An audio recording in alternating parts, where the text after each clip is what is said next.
కుంభరాశి. ఈ కుంభరాశి వారికి ఈ జూలై నెల అమావాస్య తర్వాత నెక్స్ట్ మంత్ వచ్చేటటువంటి అమావాస్య వరకు జరిగేటటువంటి మాసరాశి ఫలితాన్ని ప్రొఫెసర్ డాక్టర్ ములపూడి సత్యనారాయణమూర్తి నేను మీకు తెలియజేస్తున్నాను. ముందుగా ఈ కుంభరాశి వారికి గ్రహస్థితి ఏ విధంగా ఉందంటే, జన్మంలో శని, ఆ తర్వాత ధనస్థానంలో రాహువు, ఆ కేతువేమో అష్టమ స్థానం డేంజర్ జాగ్రత్తమది. అలాగే కుజ శుక్రులు మనకి వృషభ రాశిలో ఉండడము, ఆ తర్వాత రవి శుక్రులు ఇద్దరు కూడా కర్కాటక రాశిలో, బుధుడు మనకి సింహరాశిలో, కేతువు కన్యా రాశిలో ఉండడం జరుగుతుంది. ఈ యొక్క కేతు గ్రహము అష్టమ స్థితిగతుడై ఉన్నాడు కాబట్టి ఎంతకాలంగా మిమ్మల్ని మీరు ప్రేమిస్తున్నటువంటి అమ్మాయి మీకు హ్యాండ్ ఇస్తుంది, దాంతో మీరు డిప్రెషన్కి వెళ్ళిపోతారు. కాబట్టి ఈ విధంగా ఏదో రకంగా మీకు డిప్రెషన్ తీసుకురావడానికి ప్రయత్నిస్తుంది అష్టమ కేతు. కాబట్టి మీరు జాగ్రత్తగా ఉండాలి. ఇక వృత్తి, వ్యాపార, ఉద్యోగ విషయాల్లో అది మీరు ఎప్పుడు కూడా సర్వసమర్థులు, బ్రహ్మాండంగా పూర్తి చేస్తారు. పనులకి ఏమీ లేదు, ఇవ్వడం ఆలస్యం వెంటనే మరణానికి చేసి పడేస్తారు. క్యాష్ డౌన్ అంటారనమాట. అవసరమైతే క్యాష్లు ఎదురు పెట్టుబడి పెట్టి మరి మీరు పని పూర్తి చేసేటటువంటి దమ్ము, ధైర్యం ఈ కుంభరాశి వారికి ఈ అమావాస్య తర్వాత వచ్చేస్తుంది అనమాట. కాబట్టి ఆర్థికంగా మీరు పుంజుకుంటారు. వృత్తి, వ్యాపార, ఉద్యోగ విషయాల్లో రేణింపు ఉంటుంది. ఎంతవరకు పనులు లేదురా బాబు అని అలో లక్ష్మణ అని ఉన్నటువంటి వాళ్ళందరికీ కూడా పనులు వచ్చి వికసించినటువంటి పుష్పంలా మీ మొక్కలు వికసించిపోతాయి. వసంతం వస్తే మొక్కలు ఎలాగైతే చిగురిస్తాయో ఆ విధంగా వసంత ఋతువు రాగానే హేమంత ఋతువుల్లో చక్కగా మీరంతా కూడా సంతోషంగా ఉంటారన్నమాట. చక్కగా మీ బిడ్డల పట్ల ఆనందాన్ని వ్యక్తం చేస్తూ మీ మనవలతో మంచి కాలక్షేపం చేసుకుంటూ ఆనందంగా మీరు ఈ యొక్క కుంభరాశి వారు ఉంటారు. మరి అయితే ఏలినాటి శని మమ్మల్ని ఏం చేస్తుందంటే, ఏలినాటి శని మిమ్మల్ని జడుచుకొని పారిపోతుంది. కాబట్టి ఏలినాటి శని మిమ్మల్ని పీడించడం కాదు, పీడించి ఉన్నాను పాపం వీళ్ళు ముఖాలు మార్చుకొని ఉంటున్నారు, ఎప్పుడు నవ్వుతూ ఉండేటటువంటి వాళ్ళు, ఎందుకు వచ్చిందిలే అని చెప్పేసి ఈ నెల మిమ్మల్ని ఏలినాటి శని ఏం చేయదన్నమాట. కాబట్టి ఈ యొక్క ఈ అప్పుల బాధలు మనకి మెయిన్గా ఏంటంటే ఏలినాటి శనిలో అప్పుల్లోకి తోసేస్తాయి. మీకు ఇంకా ఎన్ని అప్పులు కావాల్సి అంత మేము ఇస్తాము అని చెప్పి ప్రజలంతా కూడా మీ దగ్గరకు వస్తారు. బ్రహ్మాండంగా తీసుకోండి అప్పులతో మీరు ఏ పని పూర్తి చేయాలనుకుంటున్నారో ఆ పనులు మీరు పూర్తి చేయండి. కాబట్టి ఏ విధంగా కూడా నిరాశపడాల్సినటువంటి అవసరం లేదు. విజయమాల్యం లాంటి వాళ్ళకి ఇవ్వట్లేదా లక్షల కోట్ల అప్పు, వేల కోట్ల అప్పులు? ప్రైమ్ మినిస్టర్లు, చీఫ్ మినిస్టర్లు ఏం గెలిగారు? కాబట్టి మీరు కూడా అప్పులు చేయండి. మీరు అనుకున్నటువంటి డబ్బు లేదు మాకు అనేటటువంటి బాధను పక్కకు పెట్టేసి పార్ట్నర్షిప్తో పనులు చేయండి, సక్సెస్ అవుతారు. అలాగే ఈ యొక్క కుంభరాశి వాళ్ళకి రైతులు బ్రహ్మాండమైనటువంటి పంటలు తీస్తారు, మంచి బ్రహ్మాండమైనటువంటి కమర్షియల్ క్రాప్స్ వేసుకోండి, కొత్త ఇళ్ళు మీరు కొంటారు.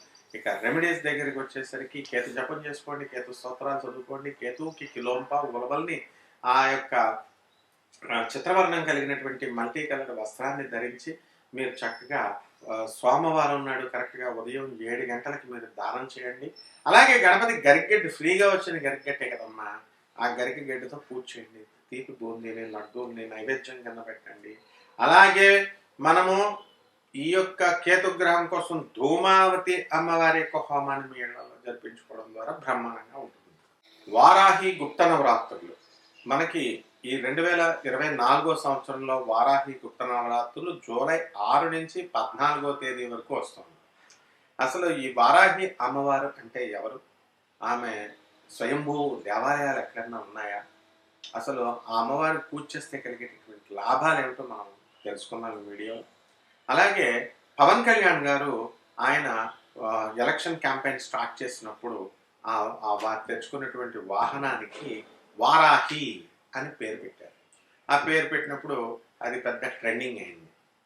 మరి ఆ కలరు గ్రీన్ కలర్, కొంచెం డార్క్ గ్రీన్ కలర్ని ఆర్మీ కలర్తో సేమ్ సమానంగా ఉండడం వల్ల మనకి ఏమనిపించిందంటే ఈ వైఎస్ఆర్ కార్యకర్తలంతా కూడా వైసీపీ కార్యకర్తలంతా కూడా దీనికి పర్మిషన్ రాదు, ఎలా వస్తుంది ముందుకి, ఎలా వెళుతుంది అని ఇలా రకరకాలుగా అది రాజకీయ సంబంధమైనటువంటి వ్యవహారం కాబట్టి అలా విమర్శిస్తూ ఉన్నారు. అయితే నేను అనేక వీడియోస్లో చెప్పాను, వారాహి పేరు పెట్టిన తర్వాత అది ఆగదు. పవన్ కళ్యాణ్ గారికి ఎన్ని టెక్నికల్ ప్రాబ్లమ్స్ కూడా ఆయన కూడా చదువుతున్నాడు, ఆయన కూడా ఈ పర్మిషన్స్ అవి వాహనానికి తెచ్చుకున్నప్పుడు కంపల్సరీ ఆయన అవన్నీ చూసుకునే కదా వెళ్తారు. అలా ఆ విధంగా ఆ వారాహి యొక్క పేరు పెట్టడం వల్ల వాహనం దూసుకెళ్ళిపోయింది క్యాంపెయిన్‌లో. అద్భుతమైనటువంటి ఫలితాలు తీసుకొచ్చింది. తర్వాత సూపర్ సక్సెస్‌ఫుల్‌గా 21 సీట్లకి 21 సీట్లు చక్కగా సాధించగలిగారు. రాజకీయంలో డిప్యూటీ సీఎంఐ 5 మంత్రి పదవుల శాఖలను నిర్వహిస్తూ స్టాండర్డ్‌ని చేసింది. ఇదంతా గొప్పతనం ఎవరు? వారాహి అమ్మవారు. అందుకనే ఆయన ఏం చేశారు, కొండగట్టు దగ్గర నుంచి ఆయన మహాభక్తుడు. ఆయన ఆంజనేయ స్వామి మహాభక్తుడు. వాళ్ళ అన్నయ్యలాగా చిరంజీవి గారిలాగా ఆయన ఆంజనేయ స్వామి భక్తుడు. చిరంజీవి గారి ఇంట్లో ఆయన పూజా మందిరం అంతా కూడా చెక్కతో గంధంతో తయారు చేసినటువంటి పూజా మందిరం ఉంటుందన్నమాట. కాబట్టి అలాగే ఈ యొక్క పవన్ కళ్యాణ్ గారు కొండగట్టు మీద నుంచి వారాహి యాత్ర స్టార్ట్ చేశారు. చాలా డిఫికల్ట్ ఆ కొండగట్టు మీద నుంచి వాహనం, అంత భారీ వాహనం రావడం. అయినా సరే ఇప్పుడు మళ్ళీ ఆయన ఏం చేశారు, చక్కగా ఇప్పుడు ఈ 11 రోజులు వారాహి దీక్షను చేశారు. ఇప్పుడు దీక్షను అంటే వెరీ ఫాస్టింగ్ అనమాట. వెజిటేరియన్ ఫుడ్ తీసుకోవాలా, ఒక పూటే భోజనం చేయాలా, బ్రహ్మచర్యం ఉండాలా, ఇలా 11 రోజులు వారాహి అమ్మవారి యొక్క వ్రతాన్ని తీసుకున్నారు. దీక్ష అంటారు. భవానీ దీక్ష అలాగా వారాహి దీక్ష. మరి ఈ యొక్క వారాహి అమ్మవారంటే ఆమె భూమికి సంబంధించినటువంటి దేవత. ఆమె ఎవరంటే వరాహమూర్తి, అంటే శ్రీ మహావిష్ణువు యొక్క పంది అవతారం ఉంటుంది కదా, పంది ముఖంతో ఉంటుంది, వరాహ అవతారం అంటాం మనం. సింహాచలంలో ఉంటుంది ఆ గుడి. వరాహ నరసింహస్వామి అంటాం. అక్కడ నరసింహస్వామి అవతారం, వరాహ నరసింహస్వామి అవతారం ఉంటుంది. మరి ఆ యొక్క అవతారాన్ని ఆ వరాహమూర్తి లోపల ఉన్నటువంటి అంతర్గతమైనటువంటి కాస్మిక్ ఎనర్జీ, చైతన్య శక్తి, కదిలే శక్తి, నేనున్నాను లోపల కదులుతున్నాను అమ్మవారు అనమాట. అలా వరాహమూర్తి ఇలా కదులుతున్నాడు అనుకోండి, లోపల ఉన్నటువంటి శక్తి వారాహి అమ్మవారు. మరి ఆయన ఏం చేశాడండి, ఈ వరాహావతారం ఎలా వచ్చింది అంటే, ఒక రాక్షసుడు ఏం చేశాడు, హిరణ్యకశిపుడు యొక్క అన్న అన్నమాట. వాడు తీసుకెళ్ళి ఈ భూమిని చాప కింద చుట్టేసి భూమిని తీసుకెళ్ళి సముద్రం కింద పెట్టేస్తే అప్పుడు ఈ యొక్క వరాహావతారంలో స్వామివారు శ్రీ మహావిష్ణువు వచ్చి ఆ యొక్క ఈ భూమిని ఇలా తన కోరలతో ఇలా పైకి లేపుతాడు. పైకి లేపి హిరణ్యాక్షుడిని సంహరించాడు.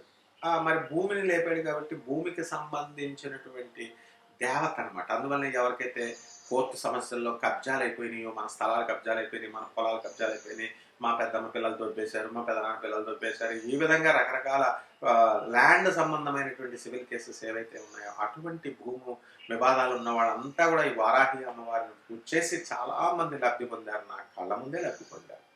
అయితే మనం ప్రతిదీ కూడా సైంటిఫిక్గా చూడాలి, రేషనల్గా చూడాలి, లాజికల్గా చూడాలి.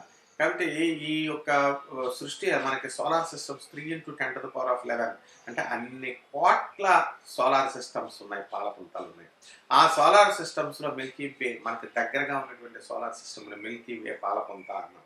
అక్కడ మనకి సూర్యుడు ఇలా ఉన్నాడు, భూమి ఇక్కడ ఉంది, చంద్రుడు, ఇలా మనకి సోలార్ సిస్టమ్ నవగ్రహాలు ఇలాగా ఉన్నాయి కదా, ఒకదాన్ని ఒకటి గురుత్వాకర్షణ శక్తితో ఒకటి ఆకర్షించుకుని ఉంటాయి అన్నమాట. అయితే అందులో ఏమాత్రం ఒకటి కనుక పక్కకి తప్పిందనుకోండి, సృష్టి మొత్తం పడిపోతుంది, నాశనం అయిపోతుంది. అలా అంటే దొమ్మరి వాళ్ళు ఉంటారు, ఆడతారు, తాడు కట్టి ఆడతారు. దానిపైన ఒక అబ్బాయి నడుస్తూ ఉంటాడు. నడుస్తుంటే ఏమాత్రం ఇలా కర్ర పట్టుకొని బ్యాలెన్స్ చేసుకొని ఆ తాడు మీద నడుస్తాడు. ఏమాత్రం చిన్న బ్యాలెన్స్ తప్పినా వెంటనే కింద పడిపోవడం అనేటటువంటిది జరుగుతుంది. కాబట్టి ఆ విధంగా ఈ యొక్క సోలార్ సిస్టంలో మనకి ఈ భూమి అనేటటువంటిది మనం పక్కకి జరిపేశాడు అనమాట. పక్కకి హిరణ్యాక్షుడు తీసుకెళ్ళిపోవడం వల్ల సృష్టి వినాశనాన్ని కోరుకున్నాడు. సృష్టి వినాశనం అవుతుంది కాబట్టి స్థితికారకుడు. ఈ ప్రపంచం అంతా కూడా మళ్ళీ దాన్ని రక్షించాల్సినటువంటి బాధ్యత, నుంచోబెట్టాల్సినటువంటి బాధ్యత శ్రీ మహావిష్ణువుది. కాబట్టి ఆయన ఏం చేశాడంటే ఈ యొక్క భూమిని తీసుకెళ్లి యథాస్థానంలో డిస్ప్లేస్ చేశాడు అనమాట హిరణ్యాక్షుడు. ఆ డిస్ప్లేస్ చేసిన దాన్ని మళ్ళీ ఈయన తీసుకొచ్చి మళ్ళీ రీప్లేస్ చేశాడు. ఇది సైంటిఫిక్గా మనం హిరణ్యాక్షుడి కథనం నుంచి మనం తెలుసుకోవాల్సింది. సరే, బాగుంది. ఇప్పుడు ఈ వారాహి అమ్మవారి స్వయంభూ దేవాలయం ఎక్కడుందంటే కాశీ మహాక్షేత్రంలో ఉంది. కాశీ గుళ్ళో భూగర్భంలో క్రింద పక్కన వారాహి అమ్మవారి గుడి ఉంటుంది. మేమంతా కూడా అందరూ వెళ్తాం. పెద్ద భారీ విగ్రహం ఉంటుంది. అయితే పూజారి వచ్చి తెల్లవారుజామున 5 గంటలకల్లా పూజ చేసేయడము, సూర్యోదయంకి ముందే తాళం వేసేసి వెళ్ళిపోతాడు. ఎందుకంటే అమ్మవారిని చూసి గడుచుకుంటాడు. అంత భయంకరంగా పెద్దగా ఉంటుంది అన్నమాట అమ్మవారి విగ్రహం. అయితే ఈ కిటికీలో నుంచి మాత్రం మనం చూడాలి అమ్మవారి ముఖాన్ని. డైరెక్ట్గా క్రిందకి దిగి లోపలికి ఆ పంతులు గారు ఉన్నప్పుడు చూస్తుంది తప్ప మిగతా అప్పుడంతా కూడా కిటికీలో నుంచి చూసే విధంగా అక్కడ ఏర్పాటు చేయడం అయింది. ఈ వారాహి అమ్మవారు కాశీ క్షేత్రానికి క్షేత్రపాలకురాలన్నమాట. అందువలన ఈ కాశీ యొక్క ఎవరైతే అసుర శక్తులు ఆ మైలు ఉన్నటువంటి వాళ్ళు కాశీ అపవిత్రం చేద్దామని కాశీ క్షేత్రానికి ఎవరైతే వస్తారో అటువంటి వాళ్ళని రానివ్వకుండా దుష్టాత్మల్ని పిశాచాల్ని ఇలాంటి వాటిని ఏవి కూడా రాకుండా ఈ వారాహి అమ్మవారు రక్షిస్తూ ఉంటుంది. అయితే ఈ వారాహి అమ్మవారు మరి ఉగ్రశక్తి చాలా మంది భయపెడుతూ ఉంటారు. ఎలాగా ప్రత్యంగిర అమ్మవారిని వారాహి అమ్మవారిని వీళ్ళు చాలా ఉగ్రశక్తులండి, వీళ్ళు పూజ చేయకూడదని కొంతమంది, చేయొచ్చని కొంతమంది, ఆ తర్వాత కొంతమంది ఏమో ఈ పసుపు కొమ్ములు వేస్తారు, తర్వాత వారాహి ప్రత్యంగిర హోమం అని చెప్పి అందులోనేమో విస్కీని వేస్తారు కొంతమంది.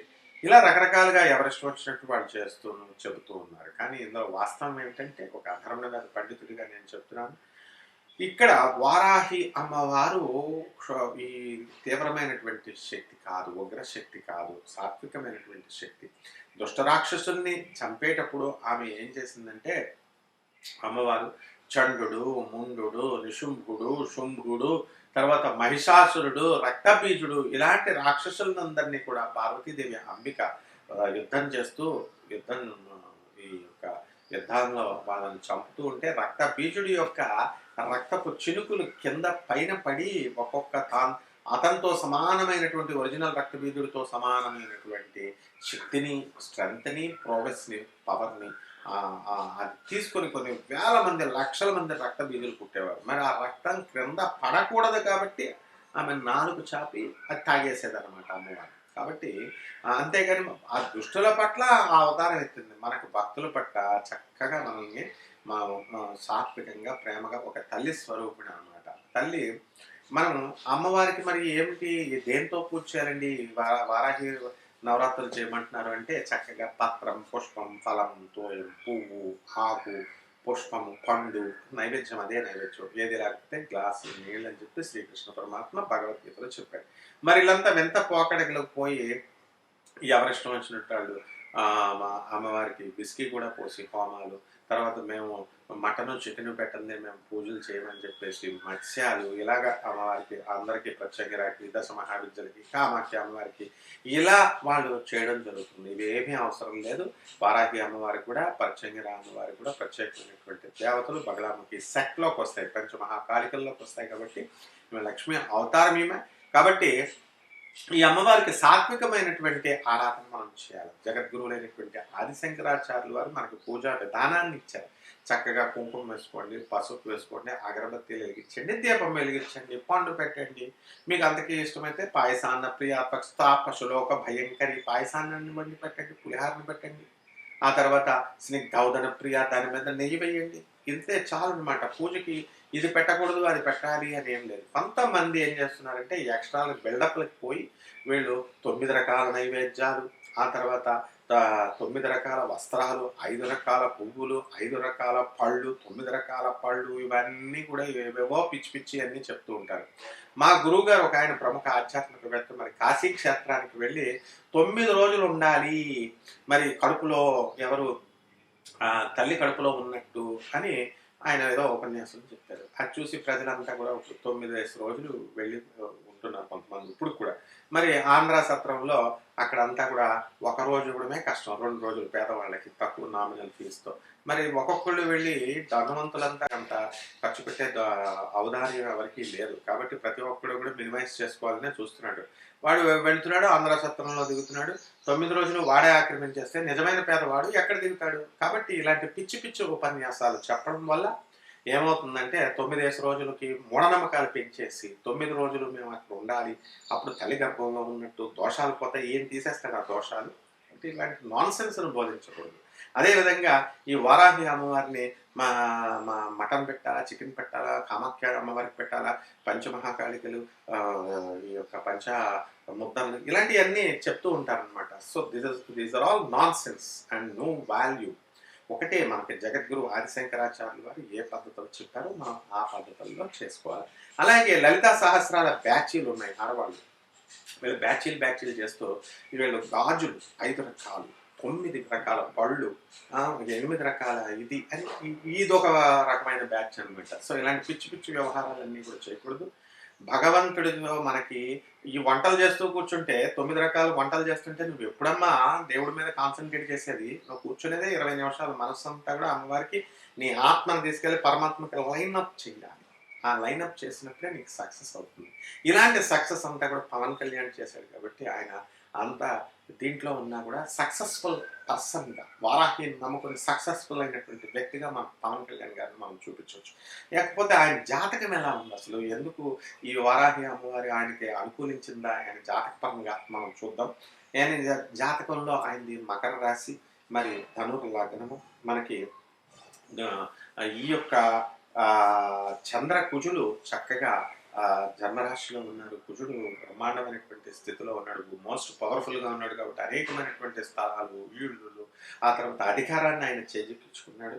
ధనస్థానంలో కుజుడు ధనం కూడా మరి చక్కగా సంపాదన అనేటటువంటి కోట్ల రూపాయల పారితోషికాలు తీసుకుంటూ సినిమాల్లో నెంబర్ 1గా ఆయన పవర్ స్టార్గా మరి ఆయన యొక్క అభిమానులకి మనం చెప్పాలి ఇదంతా కూడా కృతజ్ఞత. ఆయన ఒక సామాన్యమైనటువంటి వ్యక్తిని, ఏ ఆధారం లేకుండా వచ్చినటువంటి వ్యక్తిని అభిమానులు చిరంజీవి గారిని తీసుకురావడం వల్ల ఆ తర్వాత ఆయన కుటుంబం బాగుపడింది. మరి అలాగే పవన్ కళ్యాణ్ గారిని ఆదరించడం వల్ల ఆయన ఫ్యామిలీ బాగుపడింది. ఈ రోజున అపోలో హాస్పిటల్స్కే వాళ్ళు అమ్మాయినే పెళ్లి చేసుకునే స్థాయి వాళ్ళందరికీ కల్పించారంటే అభిమానులు అదంతా. సో అలాగే ఈ యొక్క వృషభ రాశిలో శని, అలాగే కేతు మరి కర్కాటక రాశిలో ఉండడం, రవి బుధ శుక్రులు చక్కగా సింహరాశిలో ఉండడం, ఇదంతా కూడా పవన్ కళ్యాణ్ గారికి అవన్నీ కూడా కలిసి వచ్చినాయి. మరి లగ్నంలో గురుడు, మరి ఈ యొక్క వృశ్చిక రాశిలో గురుడు, కొంతమంది వృశ్చిక లగ్నం అని కొన్ని ఆ కస్ప్ పీరియడ్లో పుట్టారైనా వృశ్చిక లగ్నానికి ధనుర్ లగ్నానికి మధ్య. అదేవిధంగా మనం చిరంజీవి గారి జాతకాన్ని చూసుకుంటే మరి రవి బుధ శుక్ర కుజులు సింహరాశిలో ఉన్నారు. ఈయనకి కుజులు విడిపోయి మకర రాశిలోకి వచ్చేయడం జరిగింది. మరి అదే ప్రభాస్ గారికి అదే కుజుడు కర్కాటక రాశిలో ఉండడం, నీచపట్టడం జరిగింది. అంటే ఇలా వేరియేషన్స్ ఉంటాయన్నమాట. కాబట్టి ఈ యొక్క రవి బుధ శుక్రుల కాంబినేషన్ సింహరాశిలో మంచిది కాబట్టి అనేకమైనటువంటి ప్రభుత్వంలో కూడా మరి సింహరాశిలో ఉన్నటువంటి రవి ఆధిపత్యాన్ని ఇచ్చి ప్రభుత్వ అధికారాన్ని ఆయనకి చేపట్టాడు. కాబట్టి నిస్సందేహంగా నా భక్తురాలు ఒక ఆమె అడిగింది, ఏమండి మరి ఆయన జగన్ ఫ్యాన్ అనమాట ఆమె అయితే, ఏమంటే మరి పవన్ కళ్యాణ్ గారు ఏకంగా వారాహి దీక్ష చేసేస్తున్నారండి, మరి చక్కగా అంటే చేస్తే చేయనమ్మా, నువ్వు కూడా చెయ్యి, జగన్ గారిని కూడా చేయమను అని చెప్తే ఏమంటుంది, ఏమోనండి ఆయనకి వారాహిదేవి ఏకంగా ప్రత్యక్షమైపోయి అధికారాలన్నీ ఆశీర్వదించేసి ఇచ్చేసిందేమో అండి అంటే, అవునమ్మా ఖచ్చితంగా ఇస్తుంది, మీకు కూడా ఇస్తుంది. కాబట్టి ఆ నవ్వు వచ్చింది నాకు ఆ ప్రశ్నకి. కాబట్టి ఖచ్చితంగా ఎవరైతే భక్తితో ఈ వారాహి గుప్త నవరాత్రులు జూలై 6 నుంచి 15వ తేదీ వరకు జరుగుతుంది, చక్కగా బ్రహ్మచర్య దీక్ష పాటించండి. 9 రోజులు కాబట్టి నేల మీద పడుకోండి. తర్వాత ఒంటిపూట భోజనం చేయండి. రోజు బిర్యానీలు, పిజ్జాలు, బర్గర్లు తినేస్తున్నారు కదా, బిర్యానీలు ఎక్కడ ఖాళీ ఉంచట్లేదు కదా. ఇప్పుడు మీరు చక్కగా దీక్ష చేయండి. ఒక ఆవిడ నాకు ఫోన్ చేస్తే, ఏమంటే బ్రహ్మచర్యం అక్కర్లేదు అన్నారు కదండి మీరు, గురుచరిత్ర పారాయణకి బ్రహ్మచర్యం అవసరమా అండి అని అడిగారు. ఒక 9 రోజులు ఇలాగా, ఇక 3 రోజులు 5 రోజులు వాటిని ఖచ్చితంగా బ్రహ్మచర్యాన్ని పాటించి చేయండి. అలాగే ఎక్కువ రోజులు చేస్తున్నారు అనుకోండి, 40 రోజులు 41 రోజులు, అలాంటి బ్రహ్మచర్య దీక్ష అవసరం లేకుండా మామూలుగా చేసుకోండి. అంటే అదంతా మీరు మీ వీలుని బట్టి మీరు చేసుకోవాలి. అలాగే ఈ యొక్క చేసినటువంటి 7 రోజులు కూడా బ్రహ్మచర్యం అంటే ఏంటంటే భర్తకు దూరంగా ఉండడము అట్లాంటివి కాదమ్మా. బ్రహ్మచర్యంతో బ్రాహ్మణ అంటే బ్రహ్మచర్యము అంటే బ్రహ్మంలో చరించడం. ఎంతసేపు 24 గంటలు రోజులో ప్రతిక్షణము కనీసం ఆ దీక్షలో ఉన్నప్పుడు ఆ భగవంతు నామ జపము, ఆ అమ్మవారి గురించి ఆలోచించడము, అమ్మవారి స్తోత్రాలు చదువుకోవడం, అమ్మవారిలో లీనమై ఉండడం. అంతేగాని బ్రహ్మచర్యం అంటే ఏదో డిఫరెంట్గా మీరు ఆలోచించడం కాదు. అలాగే నా మిత్రుడైనటువంటి ఒక జ్యోతిష్కుడు ఏకంగా కామాఖ్య అమ్మవారి గుడికి వెళ్ళి అక్కడ సంతానం లేనటువంటి వాళ్ళకి అక్కడ కాపురం చేయండి, అక్కడ రూములు తీసుకొని చెప్పినటువంటి సందర్భాలు ఉన్నాయి. ఇవన్నీ వీళ్ళు ఇక్కడ కాపురాలు చేసుకుంటూ బ్రహ్మచర్యం పాటించకుండా ఉంటే అక్కడ కామాఖ్య గుడిలో కాన్సన్ట్రేషన్ ఎవరు చేస్తారు, దండాలు ఎవరు పెడతారు, అమ్మవారి మనస్సులో అవుతుంది. సో ఇవన్నీ వీళ్ళంతా మన మిత్రులే కాబట్టి వాళ్ళు ఏదో చెప్తూ ఉంటారు. కానీ వాస్తవాన్ని మనం మీ వివేకంతో గ్రహించుకొని చక్కగా జగద్గురు ఆదిశంకరాచార్యులు చెప్పిన విధానంలో దక్షిణాచారంలో మీరు ఈ వారాహి అమ్మవారి గుప్త నవరాత్రుల్ని మీరు చేసుకుంటే సూపర్ సక్సెస్ఫుల్ అవుతుంది. అమ్మవారి ఆశీర్వాదం మీకు వస్తుంది. గుప్త నవరాత్రులు అని ఎందుకన్నారంటే ఈ అమ్మవారికి ఎవరికి పడితే వాళ్ళకి చెప్పకూడదు, చెప్తే వాల్యూ ఉండదు. ఇప్పుడు ప్రెసిడెంట్ ఆఫ్ ఇండియా ఉన్నారు, ఏదో సంవత్సరానికి ఒకసారి హైదరాబాద్ రాజ్భవన్కి వస్తే అమ్మయ్య ప్రెసిడెంట్ ఆఫ్ ఇండియా అంటారు. రోజు వస్తున్నారు అనుకోండి ప్రెసిడెంట్ అని అంటారు అనమాట. సినిమా యాక్టర్లను ఎవరు మెడ్రాస్లో పట్టించుకోరు. సినిమా షూటింగ్లు ఎప్పటికప్పుడు జరుగుతూ ఉంటాయి రోడ్డు మీద కాబట్టి. ఆ విధంగా ఎప్పుడో సంవత్సరానికి ఒకసారి జరిగితే ఆ గౌరవిస్తారు కాబట్టి మానవ బుద్ధి అల్ప బుద్ధి. కాబట్టి ఈ వారాహి అమ్మవారిని తక్కువ అంచనా వేస్తారు. తర్వాత ఈ పూజా విధానాన్ని తక్కువ అంచనా వేస్తారు అల్ప బుద్ధితో. కోరికలు పెద్ద లిస్ట్ ఉంటుంది. ఆ లిస్టు కోరికల్ని వీళ్ళు తీర్చాలి అని చెప్పి అమ్మవారిని డిమాండ్ చేస్తూ ఉంటారు. కాబట్టి తీరకపోతే అమ్మవారిని ఇచ్చేస్తారనే ఉద్దేశంతో ఎవరికైతే అమ్మవారి యందు నాస్తికత ఉందో, అంటే అమ్మవారి మీద నమ్మకం లేదో, దేవుడు అంటే నమ్మకం లేదో అటువంటి వాళ్ళకి చెప్పొద్దు నాయన, వ్యసన పరులకి చెప్పొద్దు. ఇలా అలా కొన్ని నియమాలు చెప్తారు. అందుకనే గుప్త నవరాత్రులు అన్నారు. మనకి శరణ్ నవరాత్రులు అని చెప్పేసి మనకి దసరాల ఆశ్వేజ మాసంలో చేస్తాం. అలాగే ఈ యొక్క చైత్రమాసంలో మళ్ళీ అమ్మవారికి ఇక్కడ దుర్గాదేవికి చేస్తాం. చైత్రమాసంలో కూడా దేవి నవరాత్రులు చేస్తాము. అలాగే చక్కగా ఆషాఢ మాసంలో శుక్ల పాడ్యమి నుంచి నవమి వరకు మనం ఈ యొక్క వారాహి గుప్త నవరాత్రులు చేస్తాం. అలాగే శ్యామరా నవరాత్రులు ఉంటాయి. ఈ నవరాత్రులన్నింటిలో కూడా మీరు బ్రహ్మాండంగా చేసుకోండి. అద్భుతంగా మీ యొక్క పెళ్లి కానటువంటి వాళ్ళకి పెళ్లిళ్ళు జరుగుతాయి, సంతానం లేనటువంటి వాళ్ళకి సంతానం కలిగితే శత్రు బాధపోతుంది. మీ ఇళ్ళు స్థలాలు పొలాలు ఎవరైనా కబ్జా చేసేస్తే అవన్నీ కూడా అమ్మవారి మీకు ఇప్పించేస్తుంది. శుభం. ప్రత్యంగిర ఉపాసన. అసలు మనము ప్రత్యంగిర ఇప్పుడు ట్రెండింగ్లో ఉన్న దేవత ప్రత్యంగిర అమ్మవారు. ఇంకో దేవత కూడా ఉంది ట్రెండింగ్లో, మనకి వారాహి. ఆ తర్వాత కామాఖ్య అమ్మవారు. వీళ్ళంతా ట్రెండింగ్లోకి వచ్చేసారు. అయితే ఈ ప్రత్యంగిర అమ్మవారి గురించి మనం ఈ వీడియోలో మనం తెలుసుకున్నాం. ప్రత్యంగిర అమ్మవారిని ఎవరు అంటే నికుంబలాదేవి అని పేరు కూడా ఉంది. ఆ అమ్మవారు ప్రత్యంగిర అంటే ఏంటంటే ఈ అమ్మవారిని కనుక మనం పూజ చేస్తే మనం అమ్మవారికి అడగక్కర్లేకుండా అమ్మవారు మన శత్రువుల్ని తోక ముడిచి పరిగెట్టేలా చేస్తుంది. వాళ్ళని అవసరమైతే అంతం కూడా చేస్తుంది. మమ శత్రువుని భంజయ స్వాహ, నా శత్రువుని మారయ స్వాహ, త్రుంచయ స్వాహ, త్రోటయ స్వాహ. ఇలాంటి మంత్రాలు కనుక ప్రత్యంగిర చేస్తే మనం ఏమీ చేయక్కర్లేదు. శత్రువులతో మాట్లాడక్కర్లేదు, శత్రువులతో మనం దెబ్బలాడక్కర్లేదు. వాళ్ళని విరిచేస్తుంది శత్రువులు. కాబట్టి ఎవరైతే మన మీద దుష్టకర్మలు, చెల్లంగి, చేతబళ్ళు ఇలాంటివన్నీ కూడా మన మీద చెయ్యాలనుకుంటారో అటువంటి వాళ్ళందరినీ కూడా మన ప్రమేయం అక్కర్లేకుండా వాళ్ళని రివర్స్ చేసి వాళ్ళని నేలమట్టం చేసి పడేస్తుంది. వాళ్ళ వంశ నాశనాన్ని చేస్తుంది. ప్రత్యంగిర అంటే హడల్ అన్నమాట ప్రతి ఒక్కరికి. ఎందుకంటే ప్రత్యంగిరాదేవి పూజ చేసేటటువంటి వాడి పంచన ఉండొద్దు, పక్కన ఉండొద్దు అని సామెత ఉందని చెప్పేసి కొంతమంది చెప్తుంటారు. దీనికి కారణం ఏంటంటే ప్రత్యంగిర అమ్మవారు ఉపాసన కనుక సిద్ధించినట్లయితే నోటితో ఏదంటే జరుగుతుంది. దాన్ని వాక్ సిద్ధి అంటారనమాట. కాబట్టి ప్రత్యంగిర ఎవరో కాదు, మరి సాక్షాత్తు పరమేశ్వరి అయినటువంటి ఆదిపరాశక్తి అవతారం, పార్వతీదేవి యొక్క అవతారం ఏమి. ఇప్పుడు ఈ యొక్క ప్రత్యంగిర అమ్మవారు పంచకాళికలలో ఒకటనమాట. మహాకాళి, శ్మశానకాళి ఇలా మనం అన్నీ చూసాం కదా. బగలాముఖి సెట్లోకి వస్తుంది. పంచకాళికల్లో ఒకటి ఈ ప్రత్యంగిర అమ్మవారు. ఎలా పుట్టింది ఈ ప్రత్యంగిర అమ్మవారి యొక్క జననము అంటే హిరణ్యకశిపుడు మనకు తెలుసు. హిరణ్యకశిపుడిని నరసింహస్వామి, శ్రీ మహావిష్ణువు యొక్క అవతారమైనటువంటి నరసింహస్వాములు వారు వచ్చి గోళ్లతో చీల్చేస్తారు. బాగుంది. ఆయన ఏదో కండిషన్స్ పెడతాడు. ఇంట్లో చంపకూడదు, బయట చంపకూడదు, రాత్రి చంపకూడదు, పగలు చంపకూడదు అని. ఆ శ్రీ మహావిష్ణువు ఎత్తుకు పై ఎత్తేసి వాడిని ఎలా చంపాలో అలా ఆ కథంతా మీకు తెలిసిందే. చంపేసిన తర్వాత శ్రీ మహావిష్ణువు యొక్క గోళంలోకి విషం వెళ్ళిపోతుంది. వాడిదంతా చెడు రక్తమే కదా హిరణ్యకశిపుడు.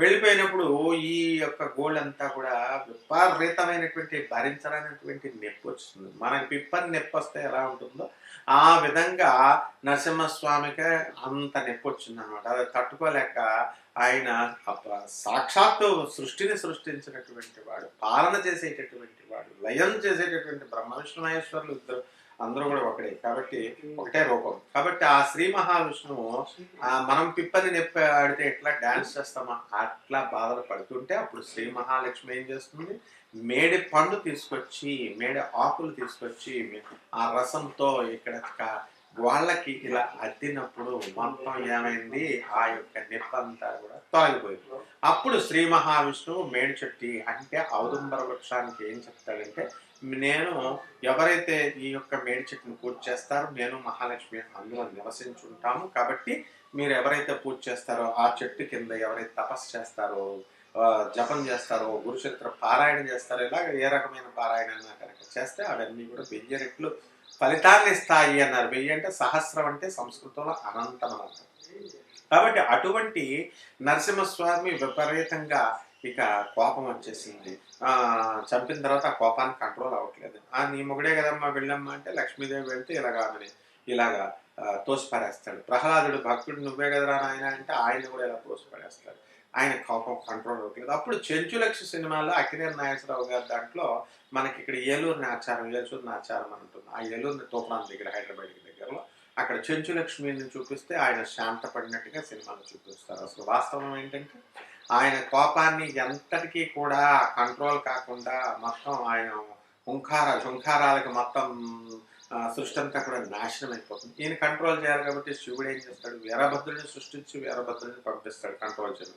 ఇక వీరభద్రుడు ఈయన యుద్ధం చేస్తుంటే శివుని ఎంత బతిమాలిన నరసింహస్వామిని ఆయన కంట్రోల్ కాడు. అప్పుడు వీరభద్రుడు యుద్ధం చేస్తున్నా కూడా వీళ్ళిద్దరే యుద్ధంతో మొత్తం లోకాలే నాశనం అయిపోయేలాగా ఉన్నాయి. అటువంటి టైంలో ఈయన శివుడు ఏం చేస్తాడంటే శరభేశ్వరుడిగా మారుతాడు. శరభ అంటాం కదా, ఆ శరభేశ్వరుడిగా మారి ఆ శరభేశ్వరుడు అవతారంలో వెళ్ళి ఈ నరసింహస్వామిని ఇలా పట్టుకుంటాడు గోళ్ళతో. ఆ సింహంలాగా అదొక యానిమల్ అనమాట, ఒక జంతువు. పట్టుకోగానే అప్పుడు నరసింహస్వామి నుంచి వీళ్ళిద్దరి యుద్ధాల నుంచి ఒక వేవ్స్ అనేటటువంటి ఒక ఆరాలాగా వస్తుంది. అందులోకి దేవతలు వెళ్ళలేరు, ఎవరు వెళ్ళలేరు.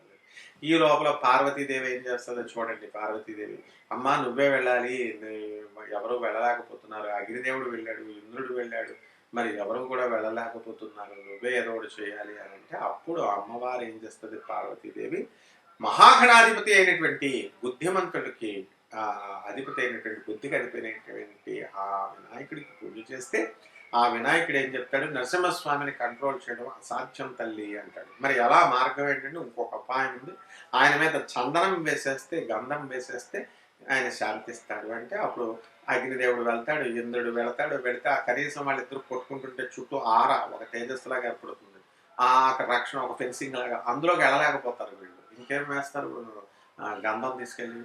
కాబట్టి ఆ టైంలో అమ్మ ప్రత్యంగిర నువ్వే వెళ్ళాలి అన్నప్పుడు పార్వతీదేవి ప్రత్యంగిర అవతారం ఎత్తుతుంది. ప్రత్యంగిర అవతారం ఎత్తి ఆ అమ్మవారు ఏం చేస్తుంది, కొండల్ని ఆ యొక్క గంధం ఉన్నటువంటి కొండల్ని తీసుకెళ్ళి ఎలాగలాగా ఆ నరసింహస్వామి మీద పోసేస్తే వెంటనే ఆయన శాంతిస్తాడు. వివేకం తెలుసుకొని హరహర హరహర అని శివుడిని పూజ చేస్తాడు. ఈ శివుడు కూడా హరి హరి హరి హరి అని సర్వేశ్వరుడు కూడా శాంతిస్తాడు. ఒకే పిట్టకి 2 దెబ్బలు.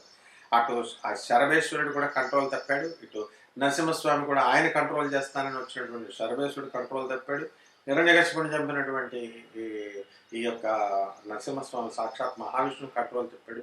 వీళ్ళిద్దరినీ కూడా కంట్రోల్లో పెట్టినటువంటి జనని పరమేశ్వరి ప్రత్యంగిర అమ్మవారు. ఈమె ఎవరంటే 1000 సింహాల ముఖాలతో కలిగి ఉంటుంది, అత్యంత శక్తివంతమైనటువంటి దేవత.